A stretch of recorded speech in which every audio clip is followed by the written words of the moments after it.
दान देते समय पर दान के ऊपर कुछ न कुछ स्वयं दक्षिणा के रूप में दिया जाता है।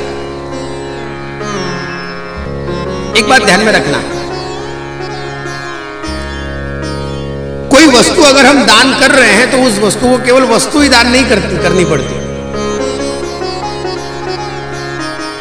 दान का नियम इस प्रकार का है कि दान को देते समय पर उस दान का अंश रूप से स्वयं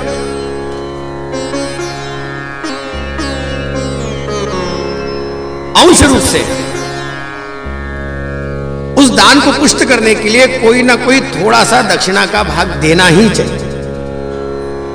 भगवान ने जब ये बात कही तब भगवान को स्वयं भगवान शुकदेव जी महाराज वर्णन करते हैं, राजन, राजा विरोचन बलि के स्वयं मस्तक के ऊपर भगवान ने अपना तीसरा पग धरा और तीसरा पग धरते ही राजा विरोचन बलि के जीवन की अपने आप में जो सदगति हुई, उस सदगति के कारण स्वयं भगवान 51 दिन तक के राजा विरोचन बलि के घर में द्वारपाल के रूप में रहे।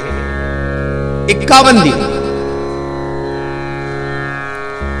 और ऐसा वर्णन है कि राजा विरोचन बलि के जितने भी द्वार थे, जितना महल था, उस समूचे महल के समय पर महल के द्वार के ऊपर स्वयं भगवान वहां पर विराजमानी थे। और आगे भगवान ने स्वयं राजा विरोचन बलि के जीवन का उद्धार करके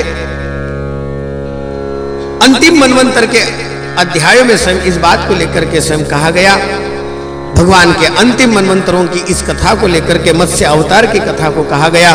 भगवान स्वयं मत्स्य रूप में अवतार लेकर के सत्यव्रत महाराज को यहाँ पर मनु के तत्व पर विराजमान कर करके स्वयं भगवान ने मत्स्य अवतार में सप्त ऋषियों को और वेद भगवान की रक्षा की, वेद भगवान की रक्षा और स्वयं सप्त ऋषियों की, साधुओं की रक्षा करने के लिए भगवान का दिव्य अवतार हुआ।